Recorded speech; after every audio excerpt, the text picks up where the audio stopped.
todos nuevamente bienvenidos. Ya estamos a jueves 21 de mayo del 2020 y esta ya corresponde a la videoclase número 20 de la semana correspondiente del 18 de mayo al 22. Hoy estaremos abordando las asignaturas de geografía, pero también estaremos haciendo una breve sesión de español lecturas. En geografía vamos a continuar con el objetivo de aprendizaje que ya estábamos trabajando desde hace unos días, que es reconocer la importancia del comercio, el turismo y la distribución de las principales carreteras, vías férreas, marítimas y aéreas en México. En español lecturas, como les estaba comentando, haremos una breve lectura en este caso y comentaremos principalmente de algunos refranes. Para iniciar voy a retomar la actividad marcada en lecturas en la clase número 16, que fue enviada el día jueves 14 de mayo, que consistía en leer estos dos poemas que tenemos acá de Efraín Huerta. Estos poemas se encontraban en la página 142 y 143 de su libro de español lecturas, y para ello habían ustedes que identificar el recurso literario que usó el autor. Voy a leerlo y traten de identificar, por favor, algunas de sus características, ¿ok? Bueno, tenemos primero el Tláloc. Sucede que me canso de ser Dios. Sucede que me canso de llover sobre mojado. Sucede que aquí nada sucede, sino la lluvia, lluvia, lluvia. Mocambo. Hasta ayer comprendí por qué el mar siempre está muerto de brisa. Perfecto. Bueno, pues, ¿qué podemos comentar? Principalmente, si pusieron atención, este tipo de poemas, aunque parecen sencillos, son sumamente difíciles de lograr. Entre algunos poetas, escritores que han realizado algunos ejercicios de ellos, se encuentra, por ejemplo, José Emilio Pacheco, también el escritor y ensayista Carlos Monsiváis, y en este caso, en el caso de los poemas que tenemos acá, Efraín Huerta, ¿ok? Se llaman poemínimos, así se le conoce este tipo de poemas, poemínimos. Y pues bueno, Efraín Huerta escribió también varios poemínimos. Y sobre ellos, él comentó en alguna ocasión, en algún diario, dice: creo que cada poema es un mundo y una parte. Un territorio cercado al que no deben penetrar los totalmente indocumentados, los censores, los líricamente abandonados. Un poemínimo es un mundo, sí, pero a veces advierto que he descubierto una galaxia y que los años luz no cuentan sino como referencia, muy larga referencia, porque el poemínimo está a la vuelta de la esquina o en la siguiente parada del metro. Un poemínimo es una mariposa loca, capturada a tiempo y a tiempo sometida al rigor de la camisa de fuerza.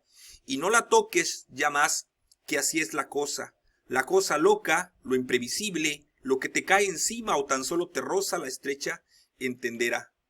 Y ya se te hizo. Pues muy bien, analizando estos poemas nos damos cuenta que el recurso literario que está empleando, en el caso de el primero, Tláloc, pues es la aliteración, es decir, la repetición de un sonido, que en este caso es la letra S, simulando así la lluvia de la que nos está comentando, que sería un tipo de onomatopeya, ¿ok? La aliteración, pues eso es más o menos un tipo de onomatopeya.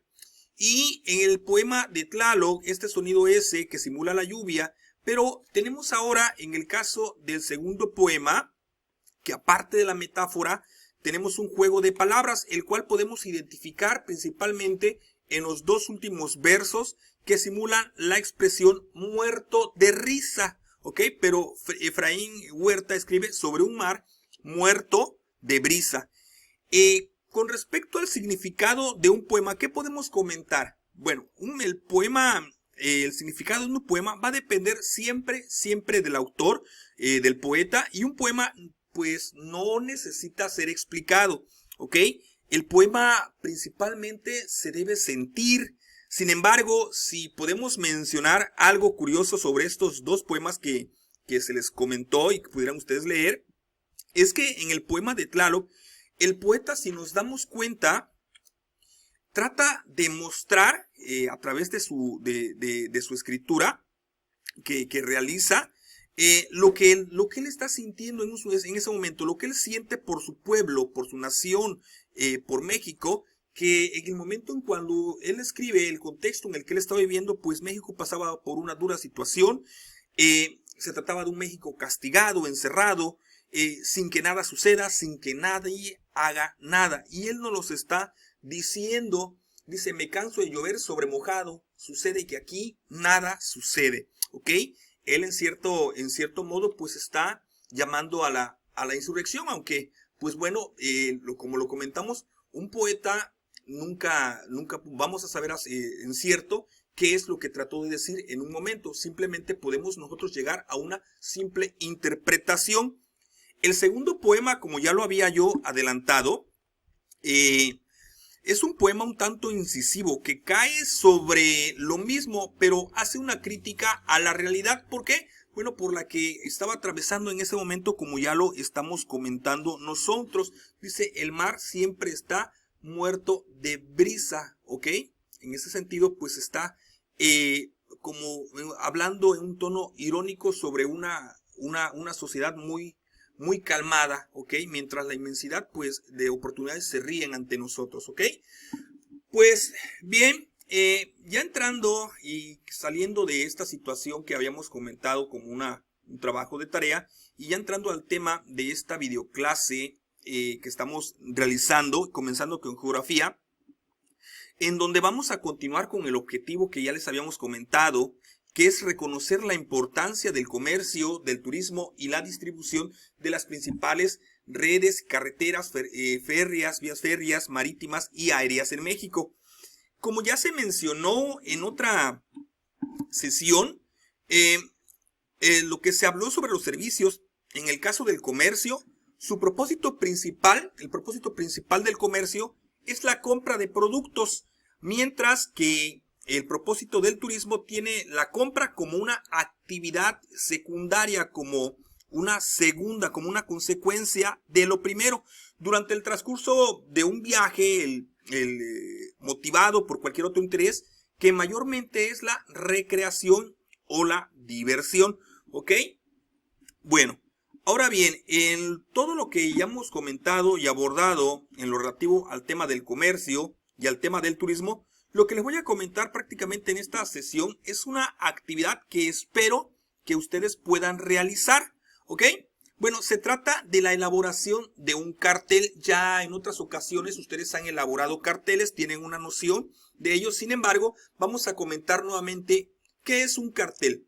Un cartel es un tipo de anuncio publicitario con un mensaje visual de texto o con imágenes que puede estar estructurado, elaborado sobre una lámina de papel, cartón o en cualquier otro material, muy útil para difundir información o para promocionar algún producto, o en este caso de lo que estamos hablando acá, algún servicio, eventos o lugares. Y también, pues por supuesto, existen carteles que también se colocan para darnos alguna cierta advertencia, ¿ok? ¿Qué debemos de tomar en cuenta? Y mucho ojo acá, porque esto parte de lo que ustedes van a tener que realizar. ¿Qué deben ustedes principalmente de tomar en cuenta o tener presentes antes y durante la elaboración de un cartel? ¿Ok? Tenemos acá una lista de situaciones que ustedes deben de considerar. Dicen, entre otras cosas, que nosotros debemos pensar muy bien en el mensaje que vamos a dar, dirigirnos al público, el objetivo, o sea, es decir, que en el texto debe estar estructurado de acuerdo al tipo de personas que nosotros nos vayamos a estar dirigiendo. Si estamos tratando de elaborar un cartel para niños pequeños, pues bueno, vamos a cuidar el tipo de lenguaje que vamos a estar estructurando para ello, ¿ok? No es lo mismo elaborar un cartel de una forma que me entienda un niño quizás que de primero o de segundo grado, a que yo lo elabore para alumnos de preparatoria. En este caso, nos dice acá que tratemos de simplificar el mensaje, que sea corto, dice, pero a la vez que también logre llamar la atención, ¿ok? Usar imágenes que causen impacto, y las imágenes, por supuesto, que deben estar relacionadas con el tema del que estamos hablando. también debemos de cuidar la tipografía, es decir, el trazo de las letras, ¿ok? El tamaño adecuado de las letras para cada tipo de texto que colocaremos en el cartel. No olvidar algunos datos que son imprescindibles colocar. Por ejemplo, en el caso del tipo de cartel, si estuviéramos promocionando un lugar, pues de nada sirve que me quede un mensaje muy bonito si no sabemos en dónde queda el lugar o hacia qué dirección o cómo llegar a él. Por eso sería adecuado que si estamos haciendo un tipo de cartel de ese tipo, no se les olvide colocar el lugar, la ubicación y cómo llegar a ese lugar. Configurar texto e imagen adecuadamente, que existe una relación entre la imagen que yo haya seleccionado y el texto que yo haya colocado en él, ¿ok? Ahora, y algo muy importante, la ortografía, ¿ok? Colocar un cartel cuando tengamos cuidado. Bueno, una vez que ya estructuramos el mensaje, si tenemos duda sobre la escritura de alguna palabra, pues recurrir al diccionario, ¿de acuerdo? Bueno, ahora, tomando en cuenta estas observaciones, se las voy a pasar, no se preocupen. Vamos a pasar a esto. El trabajo que ustedes estarían realizando es la elaboración de un cartel, ¿ok? En este cartel que ustedes van a elaborar, van a promocionar una de las situaciones que podrían tomar en cuenta es promocionar algún lugar de su comunidad o bien promocionar alguna actividad de su comunidad o a la comunidad en sí, al pueblo de Betania en sí. Si lo hacen así, si toman en cuenta a toda la comunidad, hablen de sus atractivos, de qué hace interesante a su comunidad, pero recuerden los puntos anteriores en relación a las imágenes, los textos que teníamos que poner y sobre todo algo que no mencioné, que los textos no deben ser tan extensos, ¿ok? El mensaje debe ser claro y debe tratar de ser algo concreto. El cartel que ustedes lo van a elaborar, ¿cómo lo van a hacer? Bueno, lo pueden elaborar. Los materiales que pueden ocupar para su elaboración es una hoja de su libreta de geografía o bien lo pueden elaborar en una hoja aparte, una hoja blanca y si está en sus posibilidades hacerlo en un pliego de cartulina. Repito, si está en sus posibilidades adquirir esto, ¿ok? Si no, nada más en la hoja de su libreta elabórenlo bajo las situaciones que ya les hemos comentado y que les menciono, les voy a estar proporcionando también.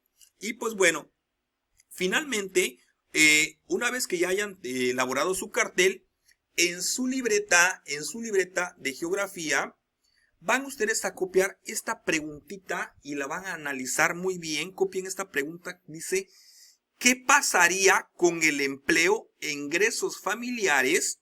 O ingresos familiares nos estamos refiriendo al dinero que ingresa a la familia, lógicamente. Si no existieran los servicios, ¿qué pasaría? Repito, ¿qué pasaría con el empleo y con los ingresos de nuestra familia si no existieran los servicios? Para apoyarse un poco en la respuesta que ustedes vayan a dar en su libreta, esta pregunta va a su libreta de geografía, lean la página 139 en su libro de geografía. En el apartado que dice apliquemos lo aprendido, hasta la parte de abajo, ahí viene una pequeña información. Léanlo, se llama Servicios en México. ¿Sale? Esa sería la actividad que estarían realizando ustedes ya como parte del cierre de este tema en geografía. Pues bueno, ahora sí, después de lo que se ha comentado, avancen ustedes en la elaboración de este cartel de acuerdo a los consejos y a las indicaciones que ya se les han dado. Y con esto pasaríamos al siguiente tema del día de hoy, que corresponde a español lecturas.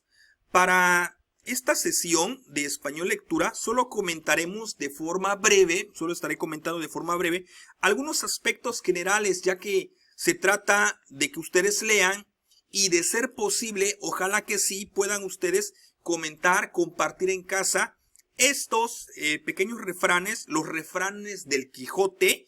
Ubiquen su lectura, viene en su libro de español lecturas en la página 144, 145 de su libro de español lecturas. ¿De acuerdo? Pero bueno, ok. Ahora, para abordar un poco más acerca de este tema, vamos a analizar el por qué esta obra del Quijote de la Mancha sigue siendo tan comentada hasta la fecha actual. Aún hoy en día esta obra es muy conocida y comentada por diversos escritores, a pesar de que ha sido publicada en el año 1605, tengo acá según el dato que yo investigué. Es decir, esta obra se publicó 100 años después del descubrimiento y conquista de Tenochtitlán.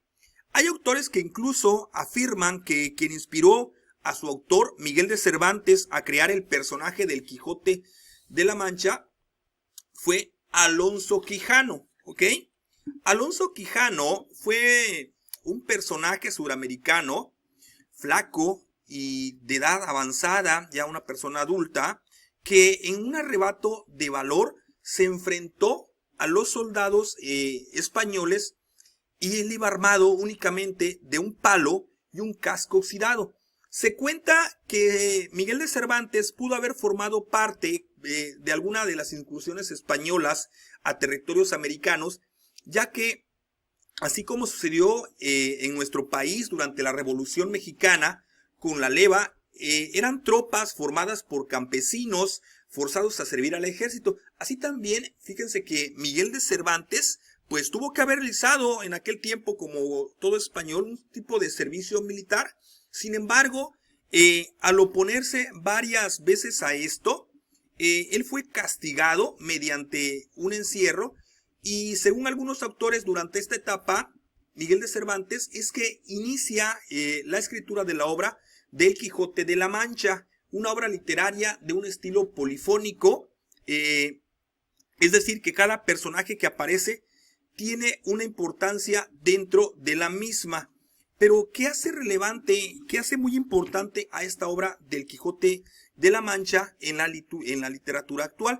Bueno, entre otras cosas, que satirizó, es decir, realizó una crítica al modelo de literatura que se empleaba desde hacía muchísimos años, es decir, el estilo en la forma de contar y de narrar historias se basaba únicamente en el estilo de las caballerías, así como en épocas recientes o actuales, pues hubo un tiempo que se estuvieron transmitiendo y se estuvieron creando muchas novelas, muchos cuentos, muchas historias de los dichosos western, es decir, de las películas del oeste y demás así. Pues así en aquel tiempo, el tipo de literatura que abundaba era acerca de los caballeros andantes, ¿ok? Ahora, convirtiéndose este tipo de novela, además, cambió, ya le dio un estilo actual, y un estilo que se sigue ocupando también hoy en día, que sigue teniendo una influencia del tipo de narrativa que ocupó Miguel de Cervantes. Es importante. Irónicamente, uno de los dichos más conocidos y a veces mal empleados el día de hoy, y que alude a la obra del Quijote de la Mancha, no fue escrito por él. Yo ya lo he escuchado varias veces. Sin embargo, este dicho, esta frase, no fue dicha por Miguel de Cervantes en su obra del Quijote de la Mancha. Es más, nunca lo escribió Miguel de Cervantes, ni el Quijote, ni su personaje, sino que en algún momento dado, yo lo he escuchado porque alguien o algún programa, seguramente ustedes también, lo ha dicho. Y se trata justamente de este dicho, ¿ok? Mi amo, escucho ladrar los perros. Sancho, los perros ladran, ladran los perros, es señal que vamos andando, ¿ok? Cuando ladran los perros, Sancho, es señal de que vamos andando. Pero, como les he mencionado, esta frase en realidad no forma parte de la obra de Miguel de Cervantes, ni siquiera fue escrita, pronunciada por él, sino que quien hace alusión de ello fue justamente Felipe, este autor, León Felipe, ¿ok? En su obra que se llama, se llama El payaso de las bofetadas, ¿ok? En esta pequeña historia, León Felipe, en el poema del payaso de las bofetadas, pues trata, entre otras situaciones, la obra de Miguel de Cervantes, ¿ok? Y ahí es donde justamente León Felipe ocupa, refiriéndose a en parte de la obra, esta frase: ladran los perros, Sancho, es señal de que vamos andando, ¿ok? Algo que es importante remarcar de modo general, hablando de los refranes, es que aunque también expresan un pensamiento o un consejo, al igual que las fábulas, la diferencia se encuentra en que los refranes son composiciones literarias de una forma breve que se encuentran estructuradas en versos y en rimas con ansonancias o con consonancias. Ya hablamos de esta situación en que el sonido final a veces suena igual y a veces puede nada más terminar con igual letra. Mientras que las fábulas, pues como ya lo trabajamos en español, son narraciones breves, ¿ok? Yo les recomiendo que ustedes traten de conseguir, bueno, en el aula cuando estemos, ahí tenemos varias obras de Miguel de Cervantes, del Quijote de la Mancha. Existen diferentes versiones. Esta es una que yo tengo de manera particular. Bueno, esta yo la conseguí y no me salió muy cara, fueron alrededor de 54 pesitos que yo pagué por ella, y está bastante entretenida. Es justamente una obra creada para niños, como lo podemos ver. Tiene ilustraciones muy bonitas, ¿ok? Y pues nos narra, y además tiene hasta el final un tipo de cuestionario para comprensión del mismo texto. Es muy bonito. Y bueno, si queremos leer la obra completa, pues bueno, también tenemos esta pequeña obra de Miguel de Cervantes. Es muy entretenida, es una obra, es una literaria polifónica. ¿Perfecto? Ok, comentando esta pequeña situación, la actividad que estaríamos realizando, lo que se sugiere realizar para ustedes, es que de todos los refranes que aparecen ahí en esa lectura, es que ustedes elijan 3 de ellos, 3 refranes, búsquenlos en las páginas, repito, 144, 145, 146 y 147, son varios refranes que aparecen ahí. Elijan únicamente 3, cópienlos a su libreta, dejen un espacio suficiente debajo de cada uno. ¿Por qué? Bueno, porque debajo de cada refrán ustedes van a escribir cuál es el pensamiento o cuál es la enseñanza que deja el refrán. Por ejemplo, dice uno de los refranes: dime con quién andas y te diré quién eres. ¿Ok? Perfecto. ¿Cuál sería la enseñanza que nos está dejando este refrán? O este otro: quien canta, sus males espanta. ¿Ok? También nos da. O este otro dice: el que a buen árbol se arrima, buena sombra lo cobija. ¿Ok? Son algunos de los refranes que aparecen ahí en el libro. Les repetimos, ahí están las páginas 144, 145, 146 y 147. Elijan 3, cópienlos a la libreta, dejen un pequeño espacio debajo de ellos. ¿Para qué? Para que ustedes posteriormente expliquen de qué trata cada refrán. Es decir, que expliquen a qué se refiere el refrán. ¿De acuerdo? Bueno, pues de esta manera ya damos por finalizada esta sesión, la sesión de hoy, esperando que ustedes puedan realizar los trabajos que se están sugiriendo. Un saludo nuevamente para cada uno de ustedes, me despido y bueno, que se encuentren bien. Hasta luego.